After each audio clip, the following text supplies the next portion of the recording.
I'm Cassidy Ford, and this is the Franchise Ticker Podcast. It's a home for people, whether you are in the franchise community or not, to live freely in that place where our personal and professional worlds intersect. Welcome to the conversation.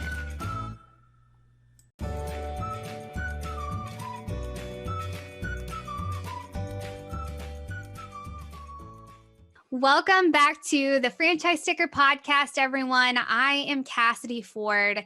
Before I introduce today's guest, I wanted to, if you are new to the podcast, recommend that you go back and listen to or watch episodes 1 and 2 of the podcast. It really lays a foundation for what the Franchise Ticker is, who I am, why I'm doing this, and kind of what this is all about. And today I have an extra special guest that I am very excited to speak with. This is Patti Rother, who's the Vice President of Franchise Development at Scenthound. Thank you so much for sitting down with me, Patti. Thank you so much for having me. This is lovely. A little plug for just a second for those of you who are looking for a really, truly interesting concept. Scenthound is an emerging brand that, and Patti can really explain this a lot better than I can, but it is an emerging brand that is the first of its kind in the US to do dog grooming, but with a focus on pet wellness. And they have a lot of fun too. And here's a little bit of a secret. Patti and I sat down and did this interview, I think, 2 months ago? Yeah. 2 months ago. And in post-production, we had some audio issues. And it's really fortunate that happened, I think, because in the last 2 months, a lot of exciting things have happened with Scenthound. A lot of exciting things. Patti, you were named one of the 21 fast female risers in franchising by Franchise Update Media or magazine. And I think Sinhoun was called, what was it? The best pet franchise on the block by Global Franchise Magazine. How many stores are you guys set to open in 2021? Yeah, so it's been a crazy 2 months. Like you said, we have a goal this year to sell 100 units, which for an emerging brand is an incredibly aggressive goal. Last year, we closed out the year selling 30 units total. And just this quarter, we've sold an additional 30 units. So we're well on our way to selling 100 this year. And at the end of last year, we had 6 locations open. 6 locations, yes. And through quarter 1, we're now at 10 open locations. So just a really great milestone that we hit in Q1. And by the end of the year, we have a goal to have another 30 total open. And I think right now in our pipeline, we're at like 24. So depending on how many deals I close in the next couple of months, we'll probably meet that goal as well, which would be amazing. That is really fantastic. We'll come back to a little bit about Scenthound later because I want to really dive into some things about the culture there and how you ended up there. But first, I know one of the reasons why I was glad that we are sitting down and doing this again is a little bit of a backstory that last year you had really opened up and embraced this concept of authenticity. You wrote an article on LinkedIn called This Is Me. And then earlier this year, you came out with this resolution. It's not really a resolution, but another article where you were talking about being your authentic true self. That has been a hallmark of your recent journey. And it is a hallmark of kind of why you've landed at Scenthound, where you have been. When did you join Scenthound? I'm trying to remember. It was end of July of last year. Okay. But it wasn't always that way, right? Now you started as a manager at a Panera Bread and you've worked your way up here. Tell us a little bit about that journey that you've had. Yeah, it's actually really interesting. If you had asked me kind of out of college what I was going to be when I grew up, I was going to be an art therapist. I went to school for psychology and art and actually worked as a mobile therapist for a while in Pennsylvania and was saving up for my master's degree by working at a local Panera. And I actually started as a cashier. And it was a new location. It was owned by this Strang Corporation out of Pennsylvania. Had no idea what franchising was, just knew I was working for a Panera Bread that happened to be owned by this family. And just, somewhat kept like taking on more and getting promotions. And in my mind, the whole time was just still saving up for my master's degree to go pursue art therapy. And really just kind of fell in love with management and business and restaurants in general. And that really changed my trajectory a ton. Obviously, I'm not an art therapist, but kind of just fell into it and fell in love with it. So worked for Panera Bread for a really long time, ended up working at one of their training locations here in Colorado for another franchise brand or another franchisee. And really loved it. Ended up being an assistant manager and helping on the opening team, and then moved to a company called Noodles and Company, where again in a management role, and worked my way up. It was really the VP of franchise sales who used to use my restaurant kind of as like the flagship, bring all the potential candidates through, and then we had like investors and we were going public, and so the leadership team was always in my location. And it was really the VP of franchise sales that was like, I want you on my team. And I thought he was nuts because I knew nothing about sales and I knew nothing about franchising. I was just running a restaurant really well. And he just saw something in me that I just didn't even recognize. So I ended up taking that role. It was the manager of franchise sales and operations. So I was not just doing sales, I was still doing operations, which was kind of where I was really comfortable. And that was kind of how I entered into a true franchising role, was at Noodles and Company, because this one person thought she's a salesperson. She doesn't even know it. And that was kind of how I got introduced, which is kind of a fun little way to get there. It is one person seeing something in you that you don't even recognize. You hear that all the time. Stories of people who heard one little compliment about themselves or one person who invested in them. And that's such a huge thing for us as leaders to remember.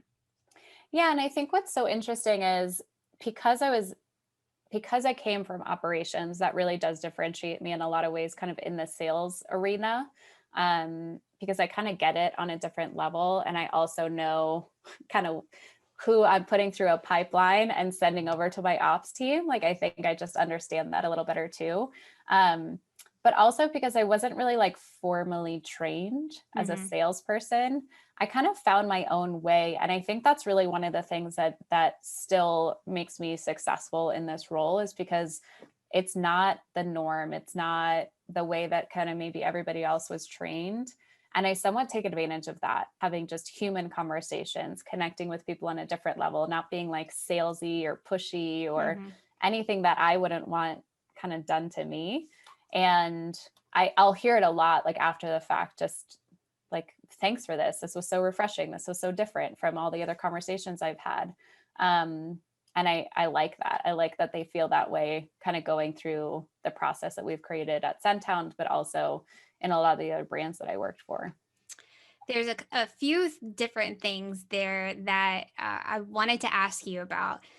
One is about how you landed at Sinhoun, because you were chasing after, it's not just that you weren't quote unquote fitting into the norm in the way that you were doing your sales, and your desire for connection and that conversation, but the culture at Scenthound really stood out for you for a lot of reasons. You are a gay Latina proud woman, right?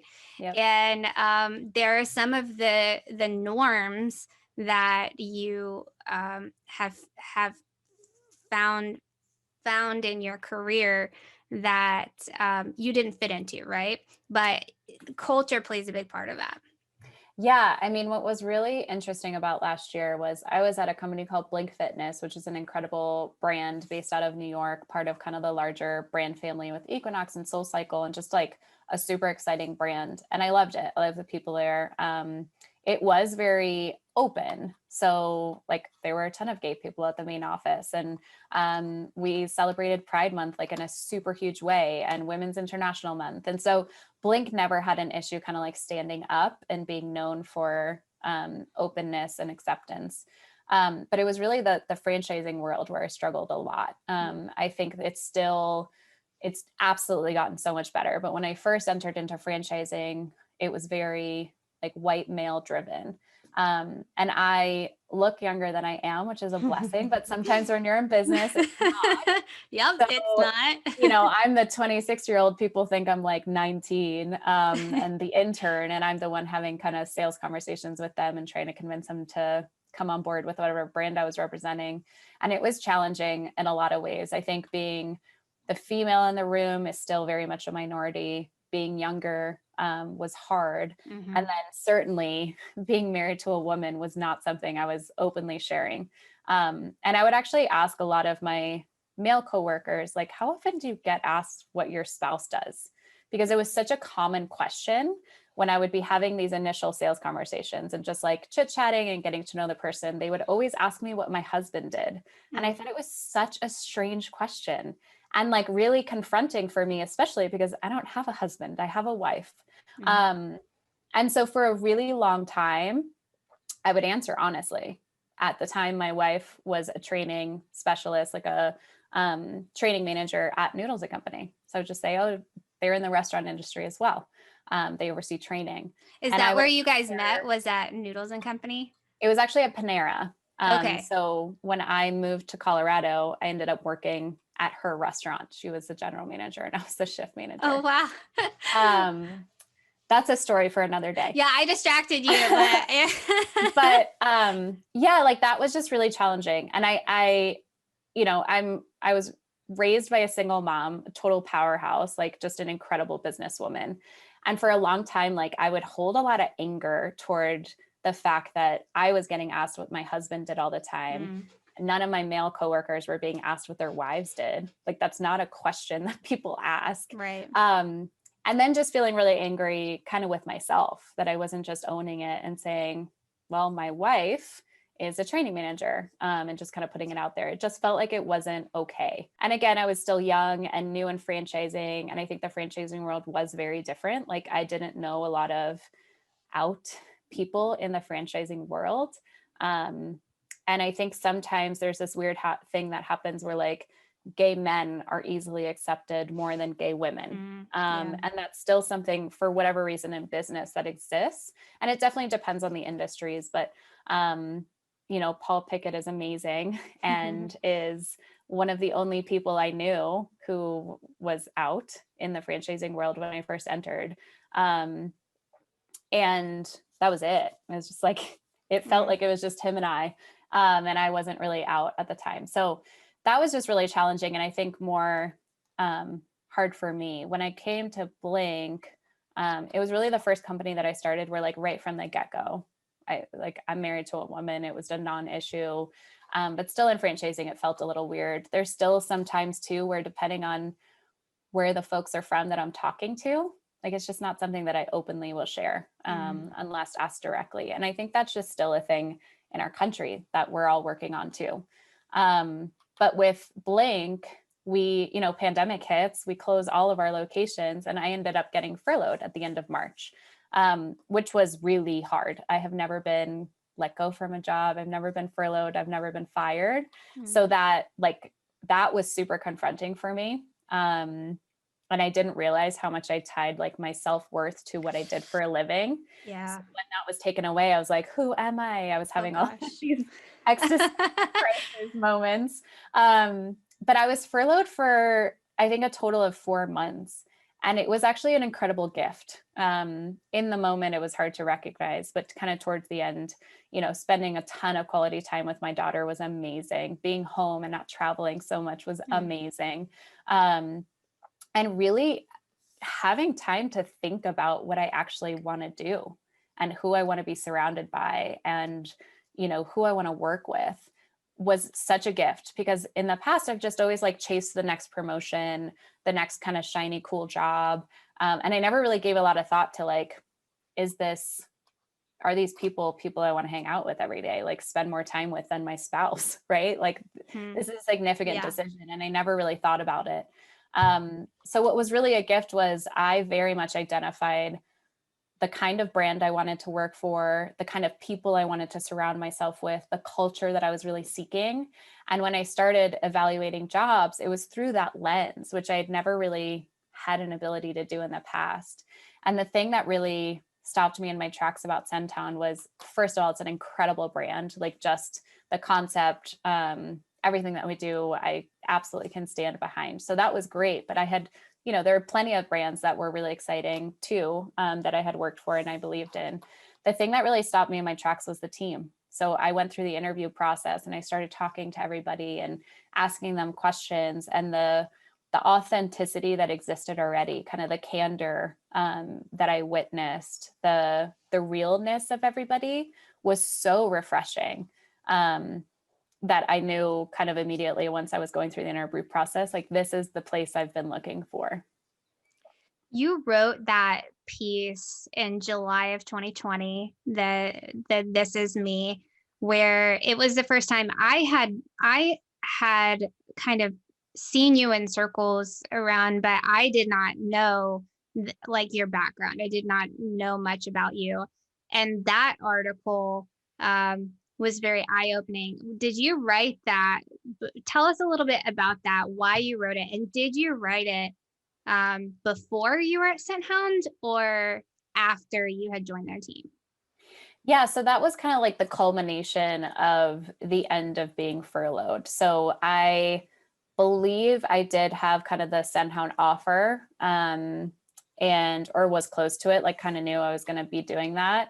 And it was really like at the end of the furlough time that I just felt like kind of take it or leave it, right? This is who I am. I'm actually going to like embrace it and be proud of it and actually use it to my advantage as much as I can. But also, there was a part of me that was really just tired of feeling like the only one, because I knew that wasn't true. And the piece that I really wanted to put out there was like, you're not alone. Like if you fall into any of these buckets and you felt frustrated and you felt, discriminated against in any way, or been ever asked what your husband does and how annoying that is in like so many different ways, you're not the only one. Because I think oftentimes what happens is we feel isolation in thinking that, and that story that we tell ourselves, like nobody knows what I'm going through. Everybody has experienced some of the things that we're all going through at some time. And so there was also a piece of me that was just tired of the quietness around it. Mm. So I felt compelled to write it. I kind of like put it out in the universe and was like, oh God, what did I just do?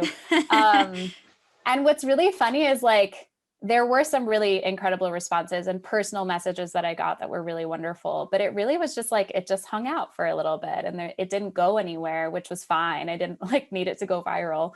But what's actually really interesting is now I've made a goal to like write an article every month. And so I've started that kind of end of the year last year and every month since. And now they're all kind of like snowballing on each other. And of course, the Female Fast Risers was so cool. And it's kind of blown up a little bit. I was actually doing an interview yesterday for one of the roles that I'm hiring for. And the person I was talking to was like, I read your article and I feel like I know you already. And I was like, this is so weird. But I think, now that exists. So if somebody reads one thing, they can go back and kind of see it. But yeah, I think there were two. I think I did one for Women's International Day last year, really about like being a female in business and, the conversations I have with my mom about what she went through. Like she literally worked for a company where there wasn't even a female bathroom on the executive floor because she was the first woman to ever work on the executive floor, and how she had to like go downstairs to use the restroom. Things like that you're like, wow, we've come so far. And then conversations where she's like, that's what I had to go through. Like, why are you still going through that? Right. So there's just a lot of that, I think, that just acknowledging out and putting it out in the universe is so helpful for other people to not feel alone and isolated, and like their experience is super unique. Because yeah. One of the things that you had said in something that you wrote, I don't know if it was one of those articles or if it was another post, but you said that you were hiding behind other people's assumptions of you.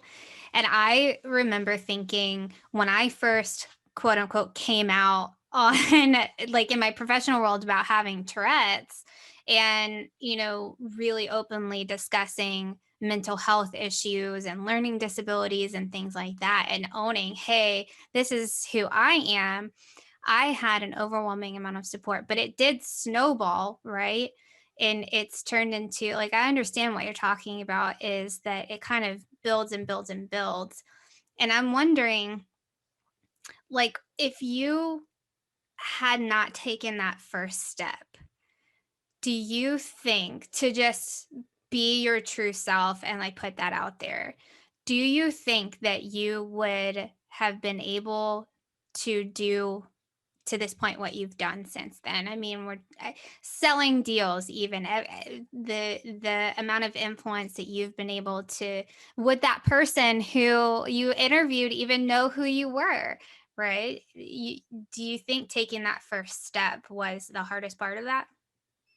Yeah, and I think it's still like an ongoing process too. I think what happens when you finally own who you are and just accept yourself too for who you are, like kind of warts and all, there's there's a level of confidence that just automatically comes, right? Like that weight is taken off your chest and you can just like be in your skin. Um I've seen it kind of happen to myself and then like people around me over and over again. But there's a piece where if you're holding a secret or you're hiding something about yourself, you can't own kind of all of your power. And so there is absolutely a piece of that, right? Of I've put it all out there, kind of take it or leave it to a certain extent. Now even more so, so that maybe I am on a sales call and I don't mention it, but they've already read something or seen something about me anyway. Hmm. Um, I don't have to hide behind that. And I can actually like step into my power in a way that I think I wasn't able to do even just last year. And there is something to absolutely be said about that. I also will say that when you work with people who recognize kind of all of your superpowers and help you achieve things as a group, like I didn't achieve what I achieved in a vacuum. I have an Oh yeah. incredible group of people around me that are constantly cheerleading and championing and supporting in any way that they can. Like what you can do as a team when you're all able to be authentic and all able to support each other in a truly like personal way, more so Yes. than just a businessy way. It's incredible what you can achieve. And I think a lot of what Scenthound has done, even in just the last 90 days, is actually a testament to the team and how we work together and how we kind of see each other. Being able to have authentic conversations with your coworkers and your boss allows you to be a whole human at work. So I Yes. feel confident to go to Tim, our CEO, and say, this isn't working, or I'm having a really hard time with this. I need your help. There's an incredible power in that. There's a vulnerability too, but you have Hmm. to create that. And I think we all own that together. So I do want to just acknowledge that because I think it's super powerful. Absolutely. I have to do that all the time with my team. When I think you said we're not an island in terms ourselves and we have to rely on the people around us, but it's not even it could be for anything. It's not just, hey, this is something about me that I'm keeping a secret, or this is some learning disability that I struggle with that's impacting my work. Literally even a health struggle. And no, we don't have to go around sharing like all of our medical issues. I'm an oversharer. So it is, because you can generally see when I don't feel well. So I'm just going to tell you why so that you understand what's going on. Um, but there's a really keen example. I fell and had a concussion the end of last year, right?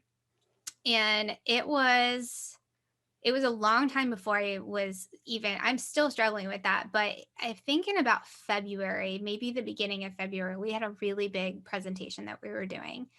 And I called our CEO and our president. And I'm like, you know what? Normally I would be able to handle this call on my own, but right now I am losing my train of thought. I can't recall my words. I'm taking a lot worse and I need you to just be on the call. So if I lose my train of thought, you pick up the next sentence and you move me back on track. And we did exactly that. And nobody else needs to know, but your team is so tight knit and you know each other well enough that you're able to support each other in those ways. But they never would have known if I didn't reach out for help. Yeah. And I think one of like the really beautiful things that have come out of the pandemic, I think is companies' realization that their employees are like whole people who have lives outside of what they see from nine to Yes. five, right? Like all of us are at home. We've probably all seen each other's homes and bedrooms and living rooms at this point. Our children are like popping into videos all the time. We're hearing the dogs bark. We're hearing everything around them. So it has like immediately introduced this incredible like compassion and understanding Mm-hmm. around things, right? Where when our kid was home all the time, there were times where I couldn't do the thing that I was signed up to do, or I couldn't work maybe normal hours because we were balancing all of that. There are times where I have to go pick up our kid and it's during work hours. And my team just knows that and is obviously okay with it because I'm a human who has other things that I do throughout my day besides work. And I think it's one of the really beautiful things that have come out of the pandemic that I hope remains, right? I hope that when we're all back in offices together, we're kind of back in the grind, that people still remember that Mm-hmm. that person you saw for a year experiencing their whole life on video still exists. That's still the coworker sitting in the cubicle across from you. Because I think it's been really amazing and it was so needed in the world of business that like we all are going through something really heavy right now and it's impacting everything in our lives and Mm-hmm. stuff is just not normal behind us all the time. No, not at all. In these videos, people keep telling me how surprised they are that I have so much taxidermy in my apartment. The things that you find out about people in your video calls that you never would have known about them otherwise.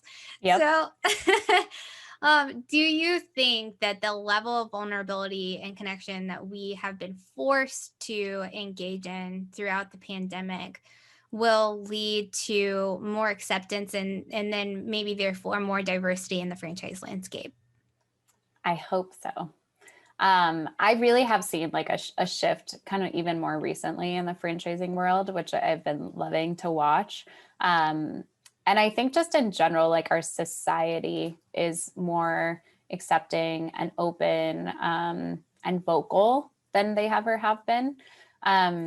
So I hope so. I think what I would love to see is just, you know, people like me being vocal, helping those kind of coming behind, right? So that if there's Latina women or gay women or, first generation Americans that are thinking that's not a place I can be, that there are enough of us kind of speaking out. Other people with Tourette's, right? That are like, I could never be in the business world because it's not professional or I wouldn't be accepted. That something like this podcast, which seems really simple on face value, but if there's like a 17-year-old thinking that this doesn't exist for them Mm-hmm. and they come across this, it's super significant. And so I think if more people are willing to put themselves out there, and I think it's starting to happen in the franchise world. Like it's been really lovely to see even posts about people's families on Mm-hmm. LinkedIn, which didn't Yes. exist before. And just some like realness behind the facade. I think it's shifting and it's going to be a permanent shift. It might just be a slow roll for a while. But I hope so. And I think hopefully a lot of companies recognize that they can influence and change a lot of what happens with their employees and with the culture too. With even like flexibility, there was always this like taboo around working from home because my employee won't do their job if I'm not like breathing down their neck. We're all adults. We can all actually do our jobs without somebody breathing down our neck. And so even something around that, like the flexibility to choose when you go into the office or work from home, would just be such a gift to so many people. Yes, it really would. And I'm hoping that it does continue in that trajectory because I do think whether it's, I know there are so many women who are leaving, the work world in droves right now, but I also hope that that's an encouragement to women who are mothers also to come back or to stay working, because there is a level of flexibility now, hopefully, that's going to be here to stay. But that's also another conversation for another day. um, okay.